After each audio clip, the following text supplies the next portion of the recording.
So first question is the same that I ask everyone for these things. Could you just tell me your full name and what it is you do? My name is James Webb, and I'm a professional mixed martial arts fighter, business owner, father, to name a few. A man of many hats. Many hats. Cool. So I wanted to jump straight into talking about martial arts and sort of the benefits of it. So I've sort of put together this little list of what I thought was like the 5 key benefits of martial arts, and I thought maybe we could just talk about each of them and you can tell me sort of how they relate to your life. Yeah. So firstly, I've got like enhanced physical fitness, and that's cardiovascular strength, but also like flexibility. Would you agree with that? Yeah. Martial arts does, it's very different to going to the gym and training. So you can go into the gym and lift weights and be strong within a movement, let's say. What you get with martial arts is you get the body strong, you make the body strong. Depending on what martial art you're doing, when it comes to, especially with mixed martial arts, MMA, sometimes one muscle group's doing one thing while the other muscle's doing something else. So I find that you get very strong. Like people that say come and train with me, I've had guys that have come in who are big bodybuilders and they're expecting to try and bench press me off or push me off, and it doesn't relate. You can't. And then they feel my weight and what I do to them, and I'm just maybe in side control or in a mount, and they can't move me, and they say it feels like a ton of bricks. And that's what I feel like you get when they talk about them physical benefits or the strength assets. It's like, yes, I can make my body strong, but I make my body a weight, and that weight then can be could be any weight, as in like I can make myself feel like I am a ton of bricks. And actually, like the style I typically grapple, like I find that people feel like they're drowning, like they're under like a blanket that they can't escape, and that blanket sort of creeps on them, and they just like slowly suffocate. And it doesn't matter how strong you are, you can literally go and bicep curl the most weight in the world, but you're still going to feel that, and you're not going to be able to do anything about that either. And so what that does do for the person doing martial arts, it builds that confidence within themselves, and I think that's where you can see then the smaller, timid guy being able to outmuscle the big guy. The David and Goliath whole thing. We can't, we build, we are who we are, we become we grow, we put on mass, we go to the gym, we try and put on muscle, we can try and change those factors, but martial arts will 100%, if you stick at it, give you those adaptations. You will be able to out-muscle someone who looks like they're very big and strong, So there's a lot of physical benefits that martial arts does give you, Yeah, amazing. The second point that I've got is like mental resilience and focus. You're constantly facing adversity. It teaches you discipline and perseverance. And I think for the very short amount of time that I did jiu-jitsu, I think the main word I probably associate with it is like it's humbling. Yeah. Humbling, certainly. I've been humbled many times. Quite recently as well, actually, when I was up in Manchester training, obviously I've got myself to a level where I've been able to train with the best heavyweights on the planet, literally, and that's a humbling experience, But even on a smaller scale, starting out, when I started out, I remember, being an in shape physical kid, I remember I should be able to handle myself, and old Suzanne over there, 43 with 4 kids, has just battered me. How's that happened? And you realise some days you're the hammer and some days you're the nail. Now most days I live with him being the hammer now, I do. I spend most of my days as the hammer. But I do still find myself becoming the nail. And I recently felt that again, rolling with Phil DeFries. He's the KSW heavyweight champion. And I'm a black belt in jiu-jitsu, you know. I've been a black belt nearly 4 years. And I couldn't do anything. Like I just said there, like I feel like my style was, he did that to me. I couldn't breathe. And then I had to roll with a good friend of mine after, Modestus. He's a UFC fighter, very, very talented man, very good fighter. And I actually said to him after, I said, mate, I can't roll with you very hard at the moment. I felt like I needed another round to recover from what he'd just done to me. And it was so humbling, do you know what I mean? And what Phil did to me wasn't anything abnormal or aggressive, it was just feeling a different pressure and a different style, and I was blown away by, like, I felt like I was underwater and I was trying to find pockets of air to breathe in and I couldn't. And that's where you get a bit of adversity, because you have to then get through that struggle, which then, you know, breeds resilience, which again was really nice for me to come out that round knowing that, like, I didn't get caught in a sub or anything, but like knowing that I got through it, because it was a dreadful 5 minutes. But yeah, hammer and nail, you know, you start off as a nail and then, you know, once every so often you'll become the hammer, and we slowly try and tip the scale in the favour of becoming the hammer, you know, and that's where I like to be, you know, and I try and be the hammer in life, but it doesn't mean that that person's a rough, tough guy, you know, like we you know, like martial arts treat like humility and being humble means that I don't need to show the hammer, you know. I can be the hammer, I don't need to show the hammer. So it's probably also reminding yourself that even if you do get to this stage like you have, when most of your life is spent as the hammer, you're still going to be a nail occasionally, and it's important to almost remind yourself of that sometimes. Yeah, and you need reminding as well, because again, like, if you're the best guy in the room, I don't want to be there. I don't want to be the best guy in the room, you know. Who's sharpening my iron, you know? Like, iron sharpens iron. And I think if you're the best guy, no one's really sharpening your iron. So I don't like being the best guy in a gym. Like, I wouldn't want to be in a gym where I was the best guy. I like to, not that I don't want to be the worst either, you know, but I don't want to be the best guy. I want to be around men on the same path, men and women on the same path, who are all pushing each other, you know. And like I said, the last camp done wonders for me, really, because I was around pretty much UFC fighters, all of them UFC fighters, and if they weren't UFC fighters, they were champions in other big organisations, KSW, PFL, and you know, you find yourself there, like I said, like getting sharpened by their iron now, you know. And it wasn't like there was no, like, you know, they're fantastic athletes and top athletes, but it also built in me then like a new belief that, like, well, I can be there too, you know. So yeah, you do you strive to become the hammer, but I mean, it's not the be all and end all, you know. Like I say, you don't want to be the best guy in the gym. The best guy in the gym at some stage isn't then the best competitor, because elsewhere these guys are working together harder, and like I say, together harder. Like, it's a very solo sport, fighting, but it's a team sport to me, you know. You need guys that are going to help better you and push you and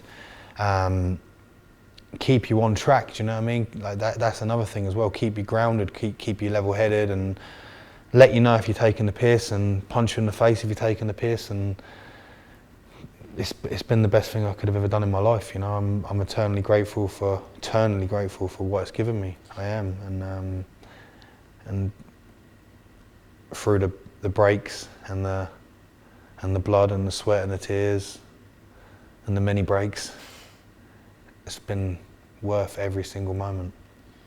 That kind of links in really nicely with my next sort of point, and that's brotherhood and camaraderie.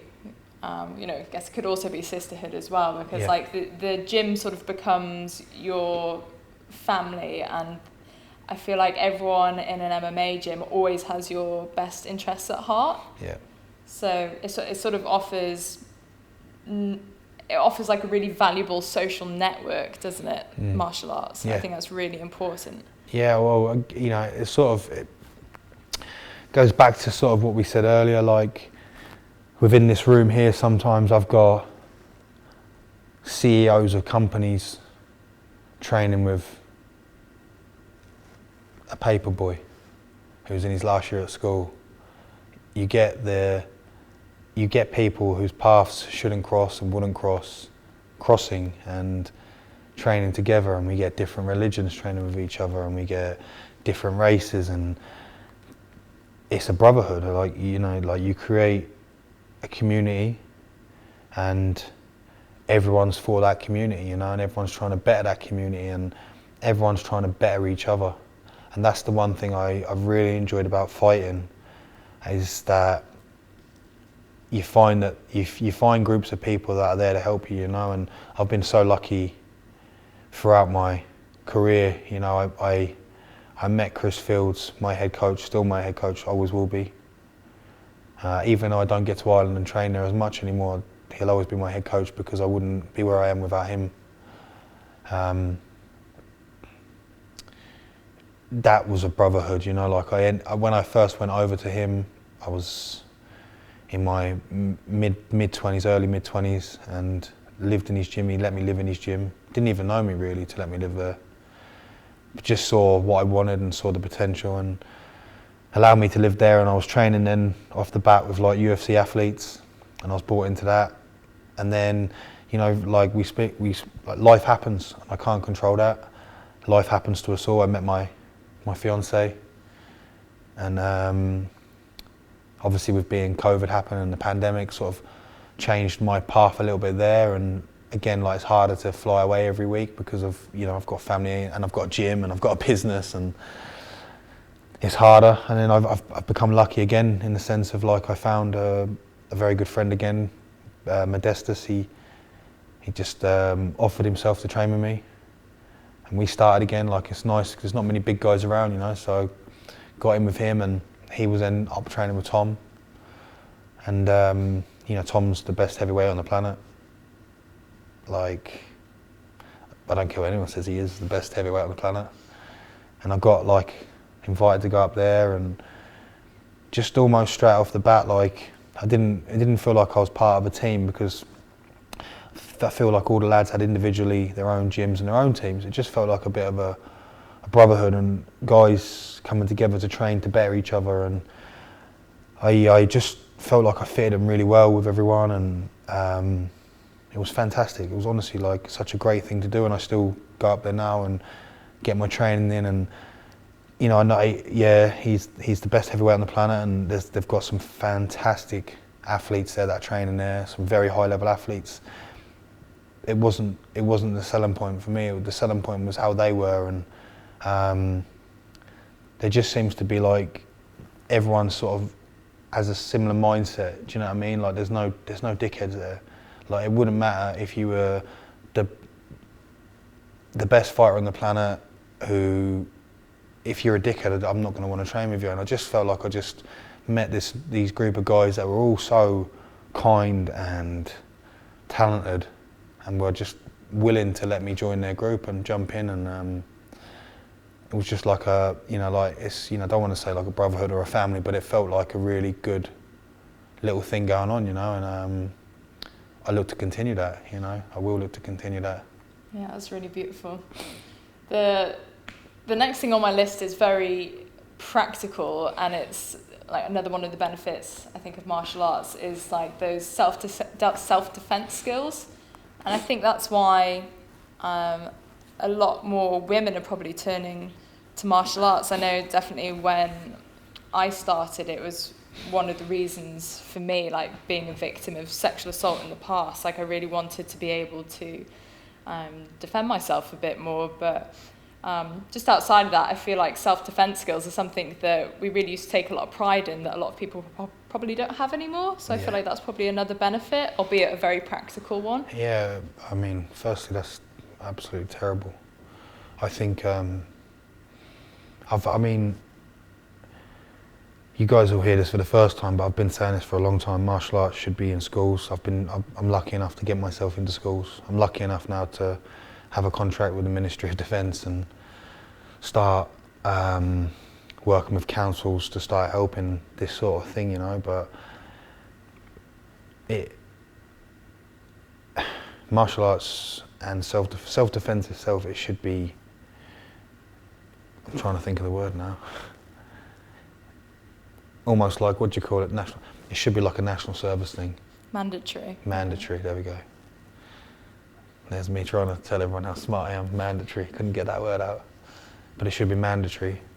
And that's what I've done here. Like, I didn't open up a gym to create fighters. I couldn't give a fuck about fighting, really. For myself, I care. I really care, but I didn't come here to create fucking fighters. I come here to give people confidence, give kids confidence. Not even about fighting or even self-defense. Yes, if that's what happens and you have to defend yourself, so be it. That's in a terrible case situation. I really think that what I know and what I can deliver to you will help you. Like, I know I can, because I have guys that can fight and win titles. I've done it myself. Like, the way I feel about myself is like, no man bothers me, I'll just pull your limbs off. That's how I'll deal with it. I'll just, like, there doesn't need to be any violence. I don't need to prove who I am. I'll just pull your head off. And that's something I've been trying to get across for a long time, that we should all be doing martial arts. One, because we can eradicate this toxic masculinity bullshit, which is bullshit, because any man that goes around fucking pretending he's a tough guy is far from that. It's far from that. Any man that goes around attacking women, attacking kids, you are far from a man, my friend. You are the lowest form of a man. So it should be mandatory that we all have this sort of training to enable ourselves to defend ourselves if we have to. But more than that, the confidence it gives people, it then gives people that confidence to say, I can do something else with my life. Like I said, I don't care about any kid here. There's probably 70 kids at this gym now, probably more actually, a lot more, 80 plus kids doing MMA, kickboxing, jiu-jitsu.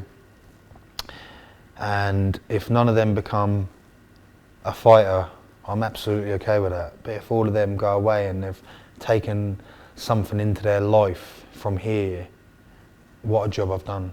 Do you know what I mean? If that kid had the confidence to go and do something different or try a new skill that they might not have tried, but this give them that confidence to go and do it, then that makes me feel very happy, you know. And the same for the adults, you know, like kids. We're just bigger kids. We are. We still have this. You know, like I look at my son and I just think, I'm like, God, he's crazy, but I'm like, Jesus, that's what I do. Still, I run around like a lunatic. And we need it as adults too, like that confidence to maybe change job, change relationship. Change is good, you know, and sometimes we just need a push, and this might be the place that gives you the push, you know. And yeah, it's never been about making fighters. It's mainly about getting people off the street, getting people competent in themselves, feeling confident in themselves. And then I do believe the byproduct of that is we can lower crime. And that is something I've been screaming at for years. I was going at the MP of this town. I don't know if I stopped following the politics locally, but I was going at the MP of this town for forever to try and start this, because the crime is not good enough. Do you know what I mean? And like, I've been to the police station. I've done seminars. I would bring fucking all the kids off the estates and here out of my own time, and I would work with them if I knew there was a program in place to better them. Do you know what I mean? Like, I would do that. You know, like, we've created a community, but the community is really the city, and that's what we're trying to clean up, you know. And to eradicate that toxic masculinity, to eradicate people needing to attack each other, to carry knives, to carry any other weapon if they are, and just to like live in peace. And it sounds a bit hippie, but I think that's where we all should be trying to live, you know, like we should be trying to live comfortably in our own skin and try not to be impressing the gangsters that they think they're impressing, you know. Like, I find it absurd that kids go around stabbing each other for no one. Like, there's no fucking soundtrack in prison. You're just an idiot. Do you know what I mean? You're a dope. And mandatory martial arts, and that is what I want to see, not just in culture. I want to see that, obviously global would be a big ask, but nationwide would be a good place to start with, you know. In America they do that, they've got wrestling, they do jiu-jitsu, they have it all in Dubai, there's jiu-jitsu in schools. I do believe there's some form of it here happening, but we need more of it, you know. And I think there needs to be, there's a lot of red tape that needs to sometimes be like gone through. I've had to go through a load of red tape now with the University of Essex and now with the probation team of Essex, because I'm doing work with both of them. And there's a lot of red tape, and that red tape comes from people that are asking the wrong questions. Mainly, oh, we don't want to teach this because people can use it. Like, yeah, there's always going to be them people that are out there to do that, there is, but like, what about the kids that need it to defend themselves and to fucking look after themselves? All the kids that need it for confidence, you know? So we need to just get through that red tape, and hopefully we can have kids in schools doing martial arts like they're playing football, you know, and playing rugby, you know. So that's the world I would like to help create. That would be amazing. Wouldn't it? Yeah. The last point I have on here, we kind of touched on it a bit, but is martial arts as sort of stress relief and the importance of it for emotional well-being. Yeah. It's like a healthy outlet. And I think it can definitely, we kind of spoke about this before, it can definitely be a healthy outlet for like younger men that maybe don't have one. I also read as well that like studies have shown that martial arts can help reduce anxiety, decrease stress, and improve self-control. So I was wondering if we could just talk a little bit about sort of martial arts as a healthy outlet, but also how important it is for emotional well-being. Yeah. I mean, from personal experience, I've had many times when I've come in and not wanted to train and walked away very happy that I did, and walked away in a completely different mindset, in a completely different headspace. Emotionally, it can be hard at first emotionally, because especially when you're younger, like we see a lot of kids, they'll cry, you know, they'll cry from being submitted, where like, for me, that's the positive. There's a positive there to be taken, you know, like you don't need to cry, and you should see that as I've done something wrong, I need to improve, or I need to learn. There's a lesson to be learned from being submitted. I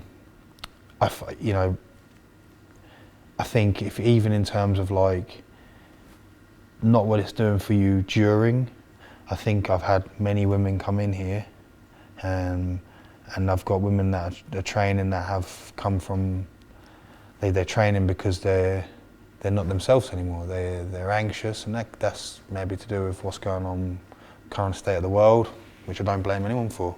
You know, like I have them same worries, and I'm a professional fighter. You know, so if I can feel them, I know that everyone else feels them. So you might have, you know, people that are coming in here with anxieties or worries, and through doing this sport, they change emotionally. They're not almost not that they were a nervous wreck, but they're coming back out of their skin, and that's something that I saw in this place at the end of 2022. We had a bit of a shake up here for the better, and everyone in my gym blossomed. Everybody like come out of their shells, and I could see people for who they were, you know, and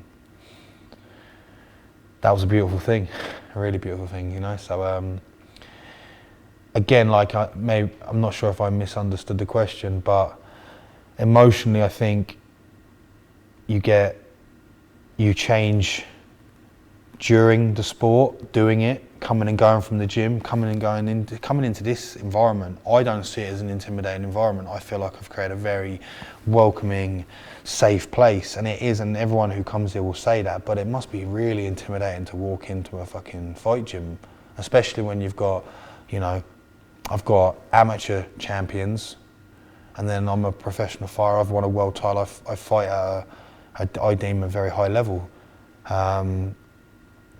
It must be intimidating, you know. And I think for people to overcome that, they've done something huge. Again, that's the compound effect, you know. That's that small win on their journey to then better themselves on the next thing they try, or the next thing they do, or the next time they come, you know. And yeah, I'm not sure if I got too lost, but it is huge on your emotion.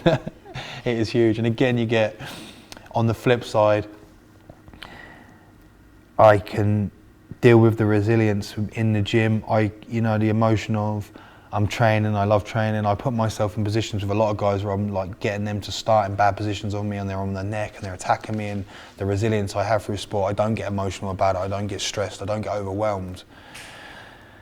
I feel like I deal with it very well. On the flip side, I can go and fight and lose, and you don't want to be here anymore, you know. And again, I still feel like there are lessons to learn, you know, like it's me, you know, the highest highs and the lowest lows I find that come within this sport, you know, and the lows are fucking traumatic, you know. I've sat there and felt like I had nothing to live for moments before my son was born, you know.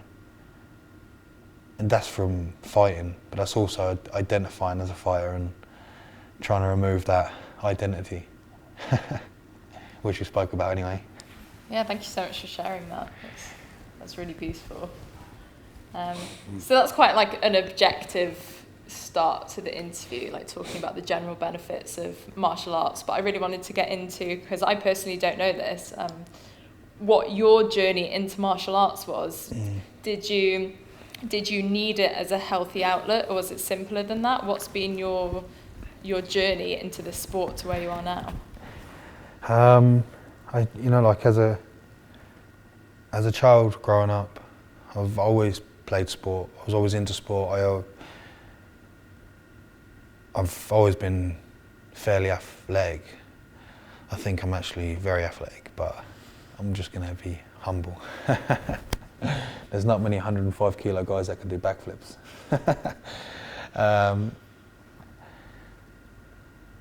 I played sport my whole life. I played a good level of football.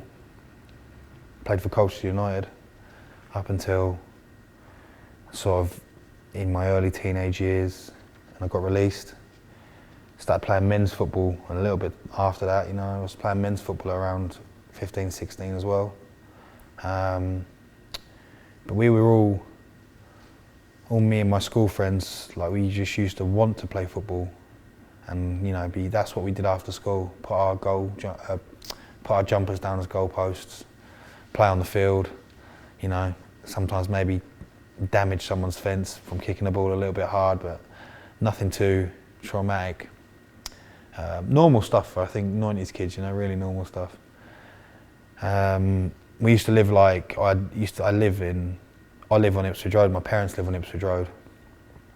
And there's just, you know, as you're growing up as kids, there's always teenage boys that are always causing trouble, and older lads, and sometimes being beaten up. And I remember, like, fucking, it makes me laugh now, because,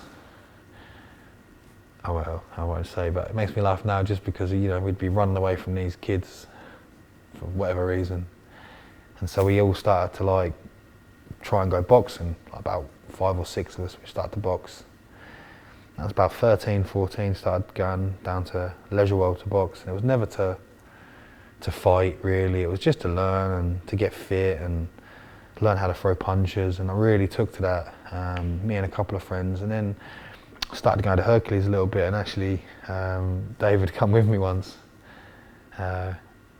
We was down in Hercules training, and that was probably the start of it. I then started to use football again. I was playing men's football about 15, 16, so I continued doing that, and then as soon as sort of like Colchester got like a jiu-jitsu, like MMA space, that's when it become like a real thing for me. And I just went and did it, and I went and did some kickboxing to start with, and I did it to try and help lengthen my hamstrings. Like I was just a bit tight from playing football, so like I tried to get a bit more flexible. I'm not very good at mobility, like for what I've spoken about before. Like I just can't really sit still for very too long and sit there in slow poses, you know. So I wasn't very good at doing that. And my S&C coach to this day will fucking tell you, like he'll moan at you, like he'll tell me like how great I am at everything, bar my mobility. I just won't do it because something my head won't allow me to do. And I realise that's the reason why I'm so injured. But I did it for that reason, to help with my hamstrings for football, and then just couldn't stay away. And it was because it was something new and hard, and I just wanted to be better at it.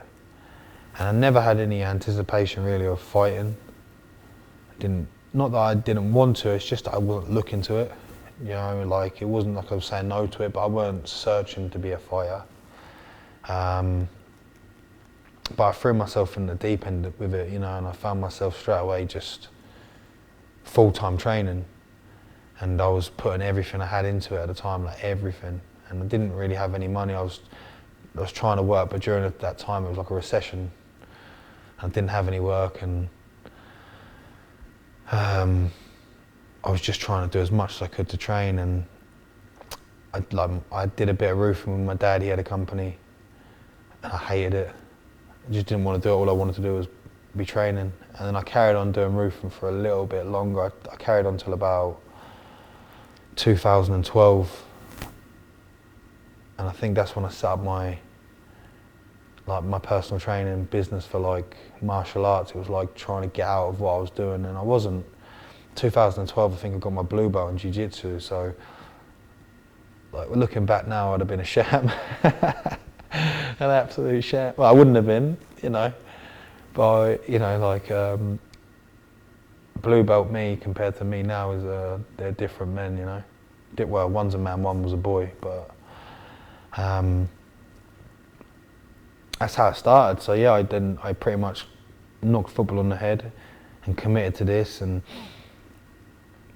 found myself fighting, like doing kickboxing comps, like sort of in the end of 2011, and it was very underground still. You know, there wasn't really anywhere to get the sort of fights I was looking for, what we were looking for at the time. It was quite underground. It still very is underground to this day. You know, like UK MMA is at its peak. It's also still terrible in some aspects. You know, so we're still very new at this. And I just never looked back. Once I started to compete and win, it was something that I felt like I needed to continue doing, and it led me then to Ireland. It was 2015, I went over to Ireland. I started to get into MMA, and obviously at that time, Conor McGregor was obviously Conor was a big name. And I used to like to get out of like Colchester to train. And didn't like, you know, there was always a bit of politics with MMA, and I've removed myself from all the politics from sport that I do. But when I was back training with this other few guys, they were all about politics. You couldn't train where they didn't deem good to train, so I didn't find myself like, I know, for instance, like Jack Mason, he's a retired fighter now, but Jack's been around, fought fucking 30 plus times, great fighter, very good businessman. I really like Jack, really good guy, and part of me wishes that, like, you know, I got to spend a bit of time with him and train with him and see what he was doing, but because of the politics that sort of got removed from me, and probably in hindsight for the best, because where I am now is sort of where I've stayed. So I went over to Ireland and met my head coach, who's now my head coach, Chris Fields. He was still actively fighting at the time. And then obviously there was Cole Pendred there, and he was a UFC fighter at the time, and Philip Malpeter, Cage Warriors fighter, Tom King, like probably one of the most decorated martial artists in Ireland, like phenomenal jiu-jitsu player, phenomenal. And I went there in 2015, met Chris for like a few days. I literally just went over and off the cuff, like 3 days training over with him in SBG. A little bit of a fanboy moment at the time because it was where Connor was, Connor was there, and obviously he went off to become a superstar in his own world, and just really hit it off with Chris. And he said to me, he just basically said he's making a gym, he's got a gym starting, it's right next to the airport, and if you want to come over, you can stay in the gym. And I pretty much probably took that probably too literal, because I just wouldn't have moved there. And I sort of took my Monday to Friday to Ireland, and I'd come back and spend weekends at home. And I'd spend weekends in Ireland, but I'd mainly spend them at home because I needed to come back and coach a little bit just to earn some money. I could get to Ireland fairly cheap with the flights, and my brother would help. My brother helped me because he then took over my dad's business, so he'd help me, and he still is like an ongoing sponsor to me. Very grateful. And used to get myself over to Ireland on a Monday morning, and I literally had no money. So I had enough money to pay to like get me through the weekend or whatever, but I didn't have enough money for the week. Chris would probably take me out every day for breakfast or lunch, and then give me fucking clothing as well, gear, because I didn't have any gear.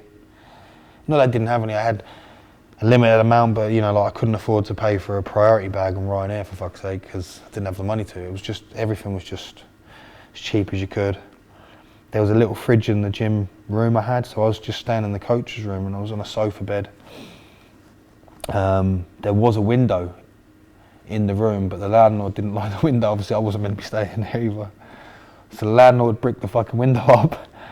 So it literally was like I was in a prison cell. And I only come out to train. And I found myself for training 3 times a day. And my job was to clean the mats. And that's what I did. And I cleaned the mats every fucking day, every morning, every night. That was my job. And that's why to this place now, like I've got kids. One kid at the moment, he does it for me because you teach them the ropes, like he comes in and he cleans the mats for the gym, and it's not because I'm not good enough to do it. I've done my time doing it, it built a lot in me. It really did. I don't like training on fucking shitty mats, dirty mats. I won't, I took a lot of pride in cleaning the mats as well. Mainly because I was so grateful to be able to be given the opportunity to stay there and learn from some of the best coaches to this day around, and they are.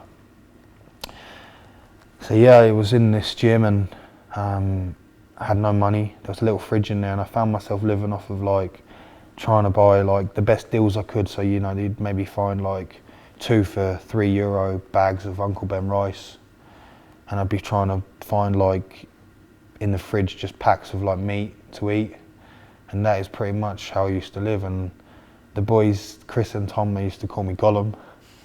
So I just lived in this like cave room in the dark. They used to laugh like they'd throw me a fish head in or something, because it's pretty much what was happening at that time. Like I didn't have a fucking pot to piss in. I remember asking people like for fucking 20 cents so I could get the bus, and 20 cents because I used to get the bus from Swords to Malahide to go and do Mason C with Mason C coach now, and they've seen it all, they've seen all the journey. Like Mason C coach has, I'll get onto that I suppose as the story unfolds, but he's been a very dear friend of mine as well, and I don't think I'd even be fighting anymore if it weren't for him,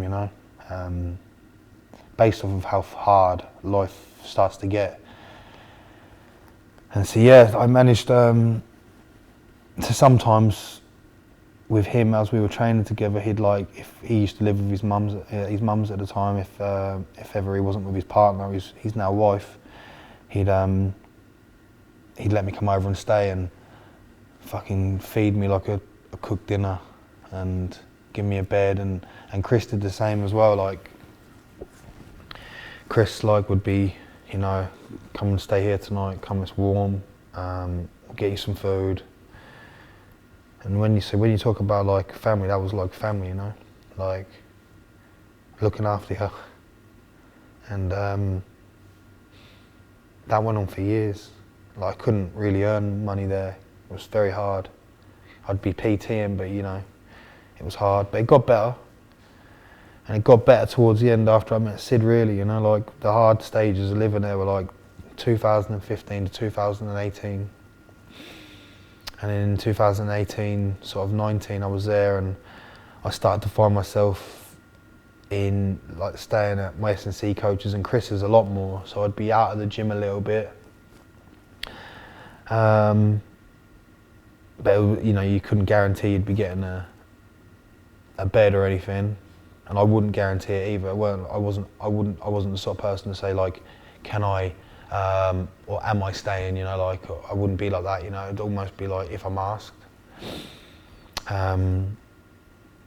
which was nice to be asked. There was like moments where I'd have PTs in Malahide, say, because I started to like pick up some clients.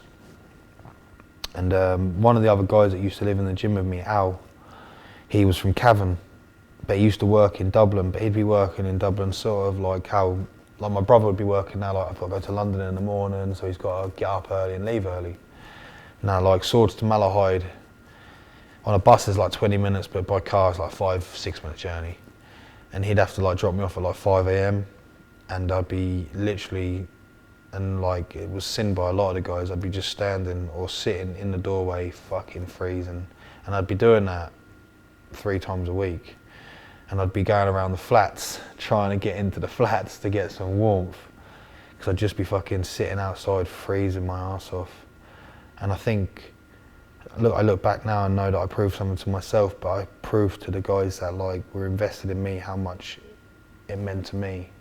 Do you know what I mean? Like there was many reasons why why I could have said I don't want to do this anymore. Do you know what I mean? There was many reasons. There was many times you were like, wouldn't say ever hungry, but you was, because you didn't have the luxury of going to get anything, or you didn't.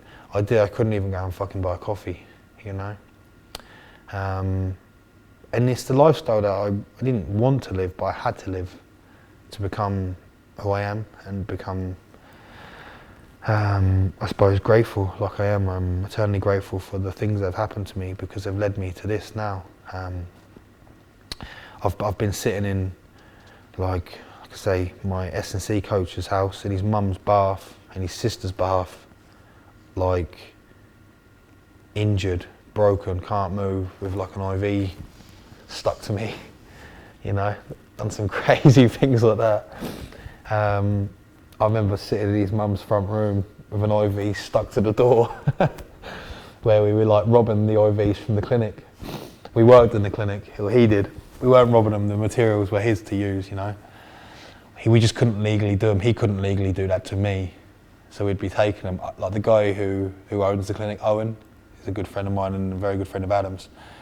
He knew what was going on. He never said anything. He knew what was going on, but we'd be just doing anything we could. I was doing everything I could to be the best. So he was like, we were taking IVs back from his clinic and going back to his house. And like I said, he'd have a coat hanger stuck on the door so we could have the bag up. And Adam had no idea what he was doing with a needle, putting it in my arm. He's like sticking it in. Remember once we had to go back to the clinic to go pick up another 6 needles because the first 6 didn't go in. Do you know what I mean? And he was even saying to me, he's like, dude, after the first one not going in, I'd be like saying, I'm not doing this. But everything's always been about, if it's good for me, I'll do it. And I'll do anything I can. I'll do everything I can to be the best and to get there. And that's why I lived in the gym, and that's why I lived in it freezing fucking cold and had to wear like multiple tracksuits to sleep in. You know, like the gym at one point, like when the landlord decided to block up the window, the room started to get molding. That started to make me sick. It was only until like guys were saying you can't sleep in here anymore that I stopped myself, because it was whatever it takes to get there, whatever it took to be the best, whatever it fucking took. It didn't matter. I could live the way I'm living with no money. I'd carry on living that way.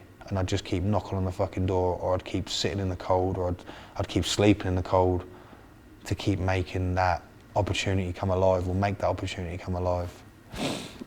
That's amazing. I wanted to, whilst we're on this topic, just talk a little bit about motivation, because that was clearly such a time of like hardship for you, but it was necessary and probably worth it.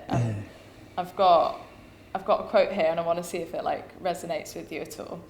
So it says, "Champions aren't made in the gyms. Champions are made from something they have deep inside them. It's a desire, a dream. It's a vision." That's it's from Muhammad Ali. I know, It's a good one, isn't it?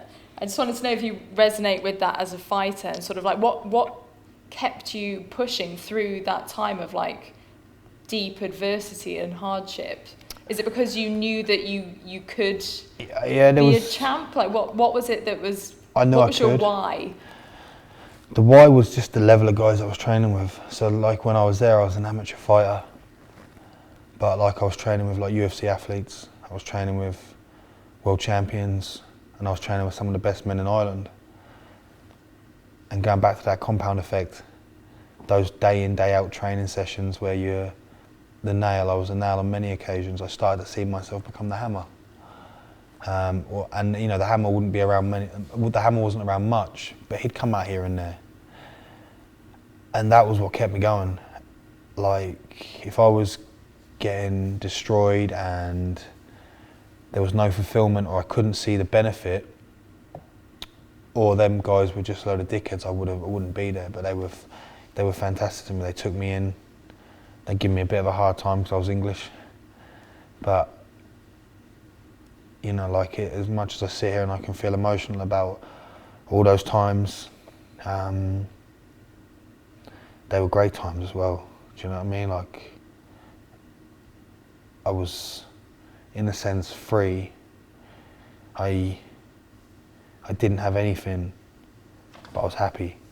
I didn't have anything, you know. And I'd be training. I could show you. I'd have pictures where, like, I'd actually send them to Chris sometimes, and I'm wearing all his gear. Do you know what I mean? Because I just didn't have it, you know. And the champions are made in the dark, days before, months before, years before they get to dance under the brightest lights, like Muhammad Ali says, you know. And I do it still, and I did it, you know. Like I've fought in school halls and I fought in arenas, but I wouldn't have got to arenas without being in school halls, and I wouldn't have got to school halls without the hard work and the dedication and the discipline to do it, and to have the vision. That was the biggest thing. Like, no matter how hard times were, and like I said, like when you know you're fucking cold each night and you're not sure what you're going to be eating tomorrow or what you can eat tomorrow, the vision of knowing that I'm going to do something, I'm going to be somewhere, kept me going, kept me hungry. And again, the people that I had around me were a big part to play in that, you know. Like, if I was sort of like neglected as such, I probably wouldn't have continued, but I, in a way, had their love and their support, even though I knew it was really hard for me. It kept me going, and I wouldn't want it any other way either. Like, I'm grateful for how it happened. Like, I don't want everything given to me, and you don't want to end up somewhere where you're then, here's your food, and there's no hardship there. Hardship creates the man, do you know what I mean? And it did. Like, I've been through hardship, I've been through adversity, I've been through more than most people will ever fucking go through in their lives. And I think that gives me, as a 34-year-old now, a little bit of wisdom sometimes, especially, like, I can't believe sometimes I'm telling older people how to be. But it's because I know that I've had a little bit more of a unsheltered life than they have, maybe, you know. But it was a tough time, but it did get better. I ended up, like, to this day now, if I go to Ireland, I don't have to stay in the gym.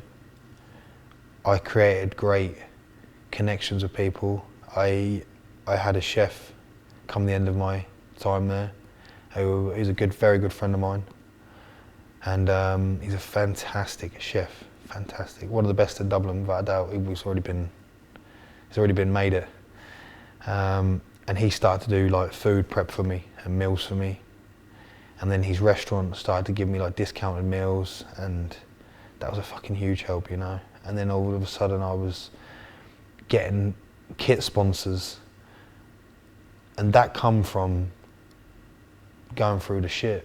I wouldn't have got any of that if I didn't go through the adversity I had to go through. It wouldn't have meant as much as well, you know. But I remember at one point having like my meals in a fridge, and Simon saying, "I've got your meals done," and there'd be like 3 meals a day to eat from, and all of a sudden I haven't got to pay for food, and I've got somewhere I can stay, and I haven't got to pay for that, and I'm staying in a warm house, and I haven't got to pay for my training. And all of a sudden it was like, this is why you did it. You did it for these days to come, you know. And those days did come, and then those days are still in some respect here now, you know. Like I go to Ireland and we go over to Malahide, and there's a cafe there. There's a couple of cafes we use. We use Café Provence, and Simon, that's one of his restaurants. He do me a €10 deal, and that could be €10, and I'd be eating a fucking 6-egg omelette with steak and avocado and sourdough bread, and it's €10 with a coffee. It's fucking unbelievable.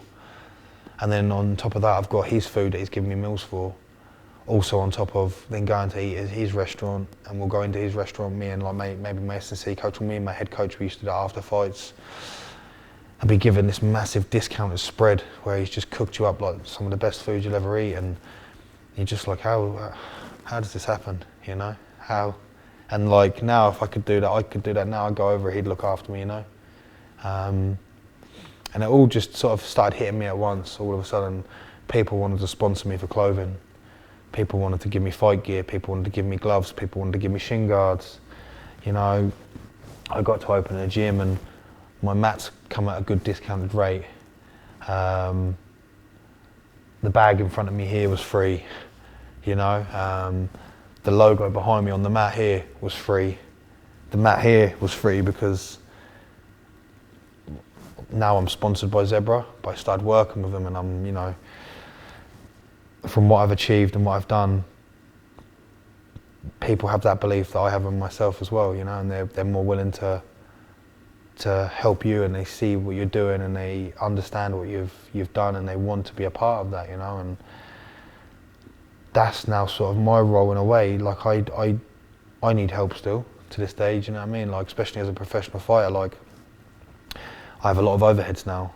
As a businessman, as a family man, I have a lot of overheads. I have 2 children, I have a fiance, and I have a lot of overheads. And I'm very fortunate that when I go into fight camps, I have sponsors that can help me earn enough money to pay for what I need to pay for my training, additional fees, medical fees, seeing masseuses.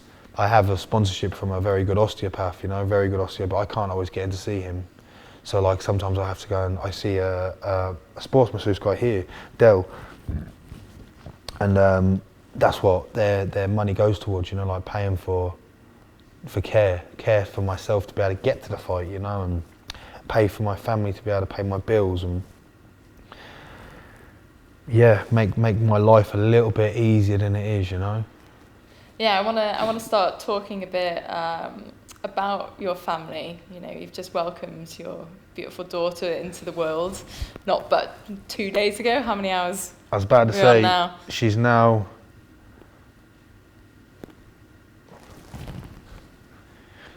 Well, we're 90 minutes off her birth, so we're 46 and a half hours. That's Athena incredible. Is now 46 and a half hours old. So let's talk a little bit about that. How do you manage all of what you've just spoken about and being like a professional fighter with being a father? It's quite a challenge, but it's also so impressive. And I just there's probably a lot of men out there that are sort of balancing, maybe not fighting professionally, but maybe their health and their job with being a father. And I thought maybe we could talk a little bit about that.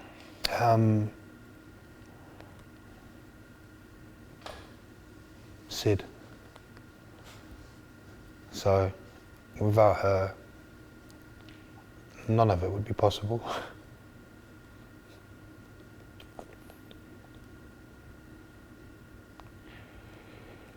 None would be possible without her.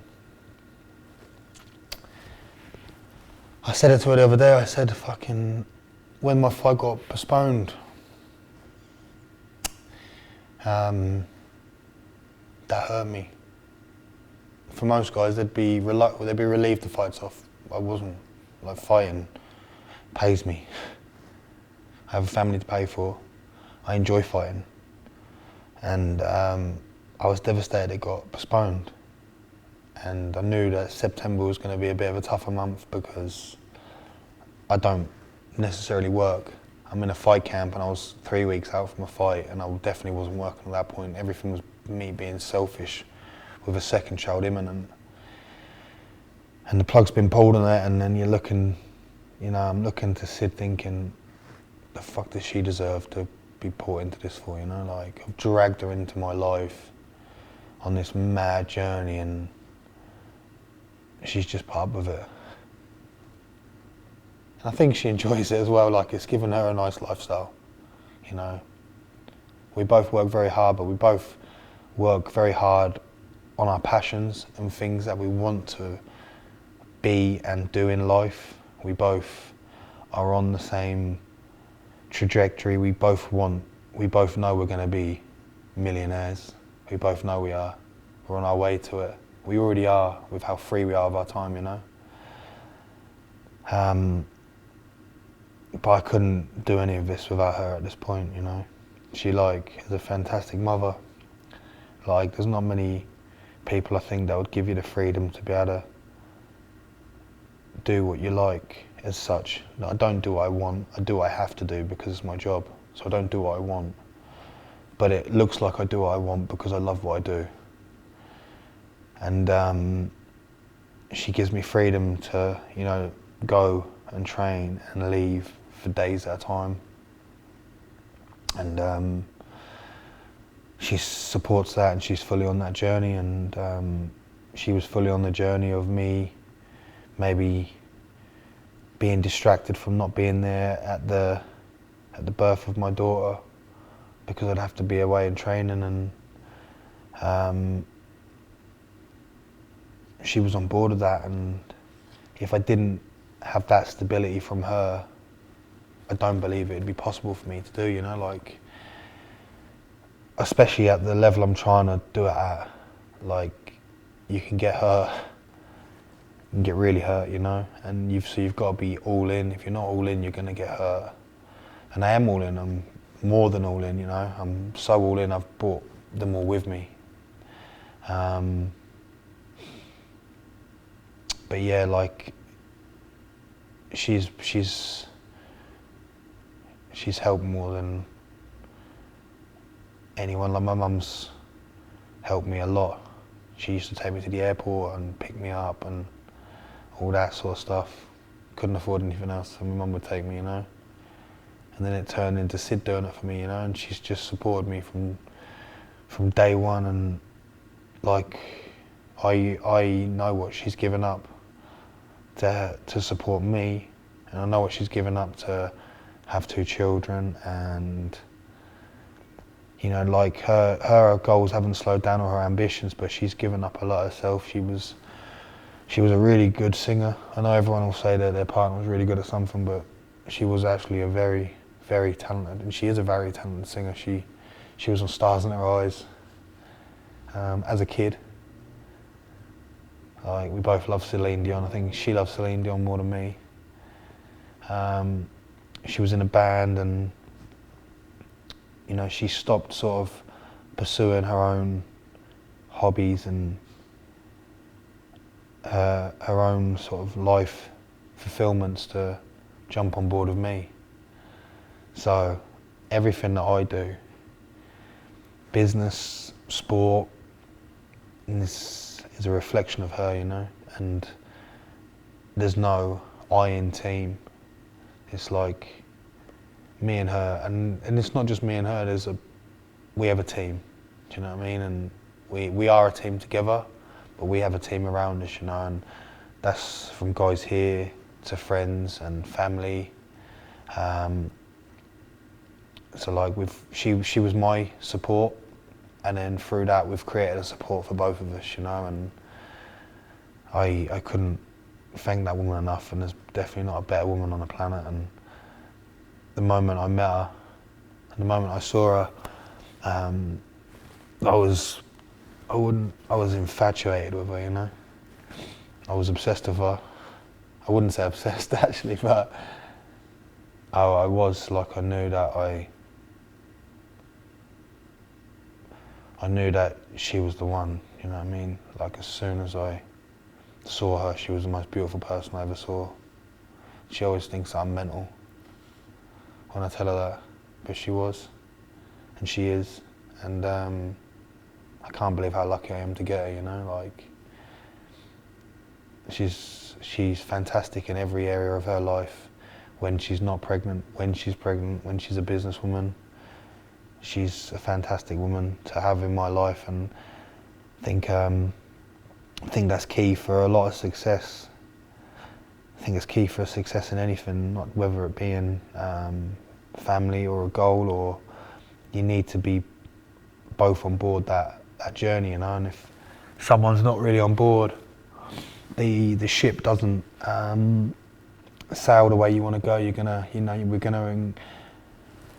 we're gonna hit some rough water at some point, some rough sea, and you know, if we're not on the same fucking journey, we're not gonna get there. You know, we need to, you know, me and her have been through the highs and the lows together. You know, we've won world titles together, we've lost world titles together. She's seen me get knocked out.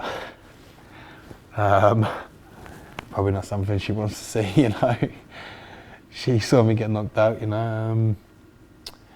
We've had children together, we've started businesses together, we have a charity, she's my best friend, my soulmate, my everything in one that I couldn't have done, and I can't continue to do great work without. So yeah, that's where my success lies, and I think for every man, unless you're doing a task by yourself, but if you're doing it and you've got a partner, if you've got their support and their blessing, you, my friend, can do anything you want. Anything.